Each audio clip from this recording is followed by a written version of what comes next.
from losing money to breaking even to making some money but not being able to hold it, then to making money. That's where it is.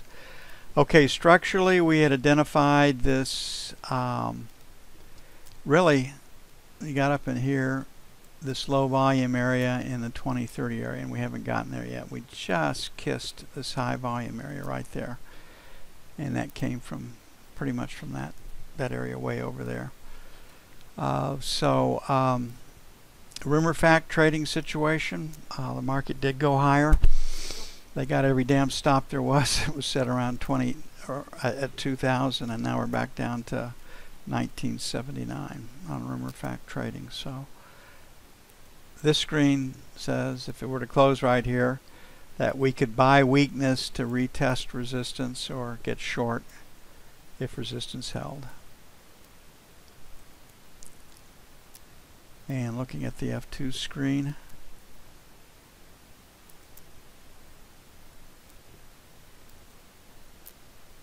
amazing, isn't it, that we have going on here? So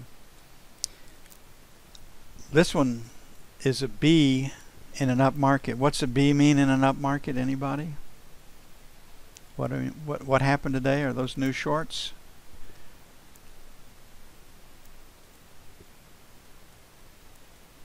Okay, the obvious place to think about a short again is in our 90 area, right here. And if we can stay below 90, this market can come off. So 90, 95, sell one.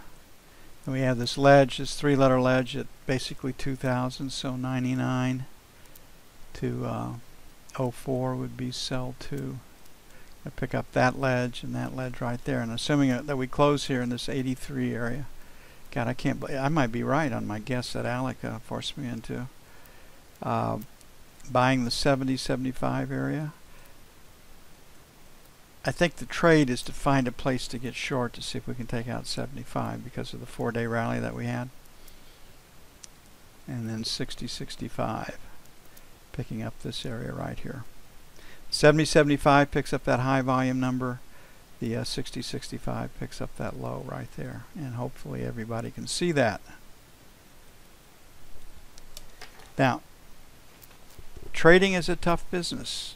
And it's a tough business because we self-sabotage. And you can't be too hard on yourself. I mean, whatever sport you like and are good at and continue to do, you didn't learn it on the first day, so it's pretty unrealistic. And I know you read a book to think that you can be a trader from the get-go. You can if you trade fundamentals. You'll find guys that get into this game based on a very strong fundamental idea, make a ton of money, and then they proceed to feed it all back into the market. And people that get into the market on a technical basis lose varying degrees of money until they get it figured out. So really, you both kind of have to start off in the same place, although the guy, the technically based trading, they're using your own money, and the guy, the fundamentalist, if he hit a home run on the first one, is using the market's money. But before it's all over, he will have used his money too to learn how to trade. It's just the nature of the animal. Okay, equal lows, maybe it's an outside day right here. The market was pulled to what? The high volume number. And here we hold a strong close. So this one favors a retest of the high and or higher. But if we don't take out the high, we get a pause day. End of the week profit taking probably drives the market. As people come out. We do have news tomorrow. LEI is called up 0.2%.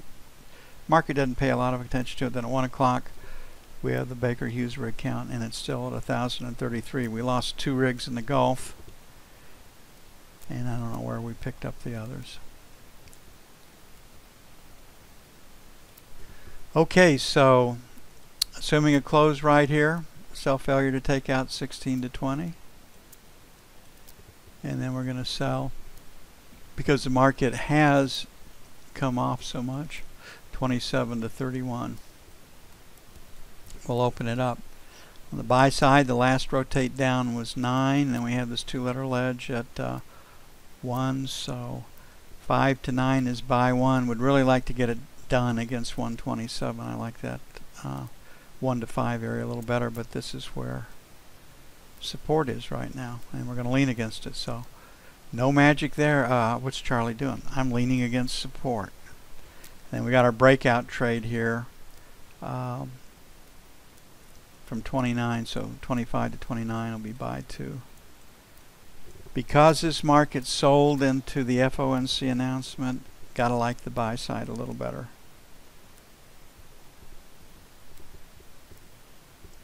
Well, you don't have to, as Helen would say. But we can argue logically that is the case. Pull that old accountant or lawyer out of our head, the one that gets us in trouble trading it. Use his argumentative debating skills to create problems.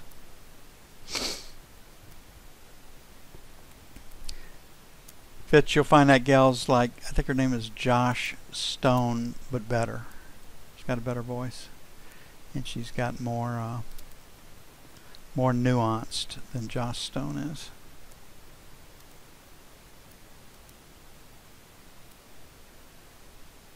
Whatever the hell that means, right?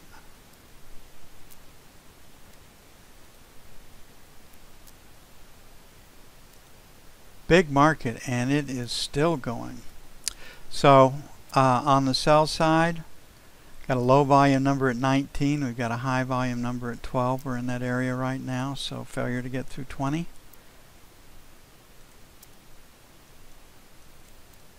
And that's just where resistance is, and it may not be there in the morning when we get up. And then we've got D, C, F, G.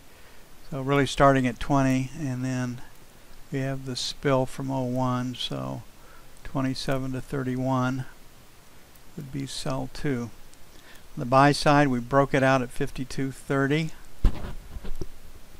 We extended it from 12. Top of values 8, so 5 to 9 buy 1. That's a very, very aggressive trade. And then 01 to 29 buy 2. And we're playing for the knob spread to widen in this case.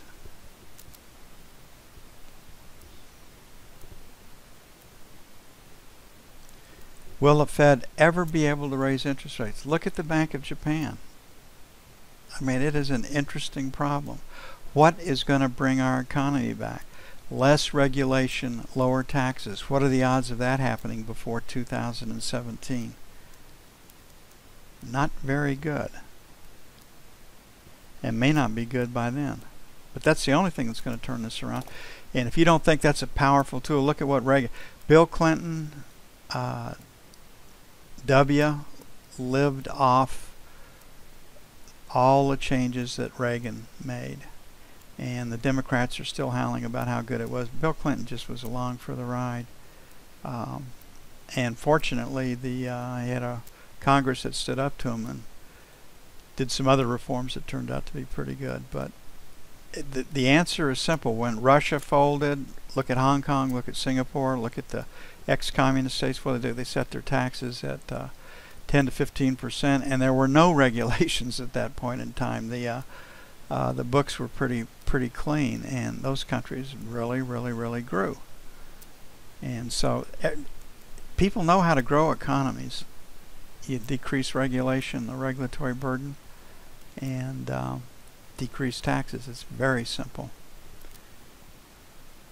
But getting them to do that is really tough, because you buy votes. That's what keeps you in office, and you do that through welfare. Right now in the United States, half of our population does not pay federal taxes. They do pay FICA, 6.7%, and I think Medicare's 3%. Half of that, so they pay about 9%, but they don't pay at the federal level. Okay, here's gold, higher low, higher high, pointed higher. So the trade that's the easiest to see is going to be failure to take out in London the high, this 35 area. So we've got a low volume number up here at 35, give or take. We've got a day session high at 33, so that is resistance, 33, 35, sell one. Then we're going to go 39, 41. I think it actually, the number on the F1 screen jumps up to 47. Okay, the breakout came from 24. We're at 31, so 25, 27 by 1. And then 19 to 21, picking up this area right in here by 2.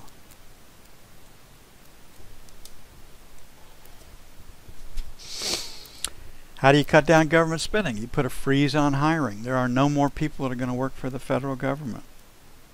Period. You're going to retire and you're going to make do, and you're going to freeze the budgets. And in 4 to 5 years, we don't have budget deficits. How do you take care of Social Security and Medicaid, Medicare? Well, Medicaid probably can't. But 70 is the new 67. That's how it'll be done. We all know that's coming. It's the only solution. So when they hold out and they try to scare you with Social Security and the rest of that, that's how it'll be cleaned up. And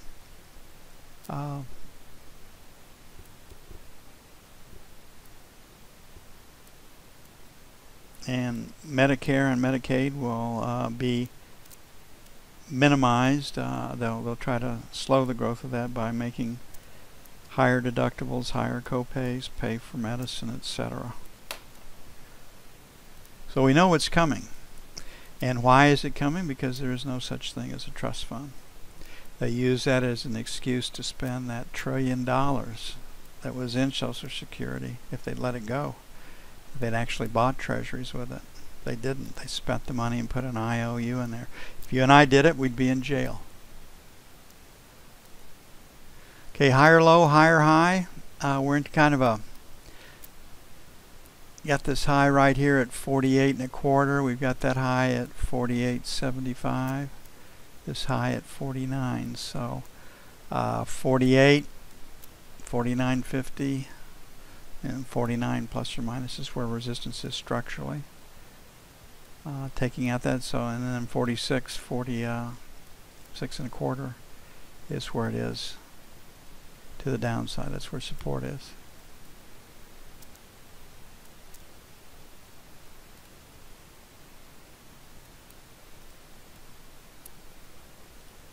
And we've got a B in an up market. What is a B in an up market?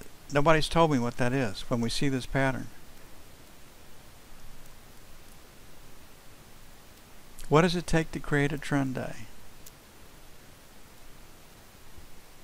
Buying and short covering. What is up? That's what takes you higher in a trend day. What does it take to create a trend day down? Long liquidation and new selling. So what's a B in an up market? New selling or long liquidation?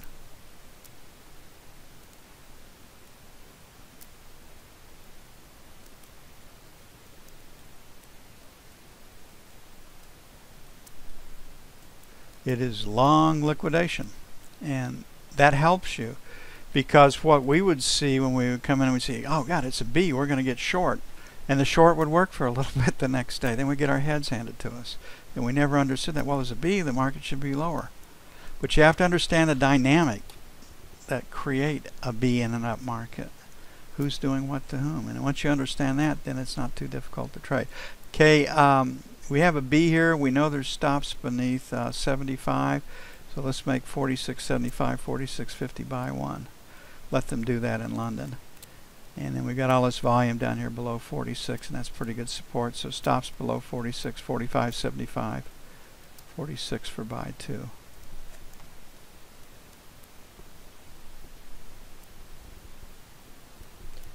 Once you get that, well, for me anyway, it's always been, why in the hell is that happening? Who's doing what to whom? Why would they be doing that? Doesn't make sense. And then all of a sudden, when you understand the 4 pieces of the market, the major components of the market, and how they interface and intertwine, then you can start making some sense out of all of this. And what that does is it increases your confidence. So we can get short against 48, seeing this pattern. But if we go blowing through 48, we don't want to stick with it. I mean, we're not going to bet the house that it's a short tomorrow, but we can play for that, and then we can get short and see if they can bust the 46.50, 46.75 area.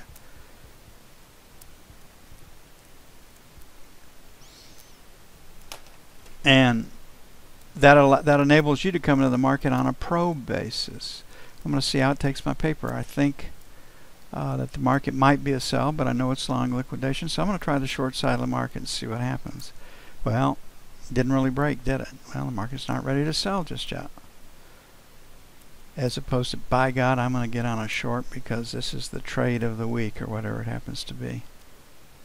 So you just got to think in terms of probing and pushing the envelope. Okay, we got a low volume number at 1547. 1550 basically, then at 16 even, and it's just, I think that was 17. So starting at 115, which is a very round number, we've got resistance, and it goes all the way up to 117. This one says find a place to buy it. So the carry trade is unwinding short euros, long dollars. Is what we're looking at right there.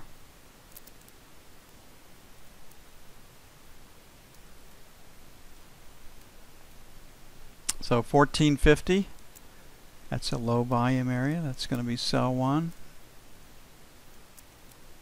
115. Got the decimal point in the wrong spot. Correct that. So Fitz doesn't get after me. Or Audrey. Had the breakout from like 89. And the last rotate down and end period was 19. So 114, 114.10, buy 1. Maybe a 25, we'll see. But because we've come so far and it's Friday, end of the week profit taking might be the dynamic that runs the market, then 13.75 would be buy 2. And that's it for September the 17th, 2015. I will see you all bright and early in the AM. Wish you all a good evening. They say it's going to be 90 degrees again tomorrow in Wichita, Kansas. So, and then into the 70s over the weekend. So I just planted a whole bunch of grass seed, new grass, and it means I'll be watering it heavily again for another day. Perfect timing, as my wife would say. Y'all have a great evening. I will see you bright and early in the morning.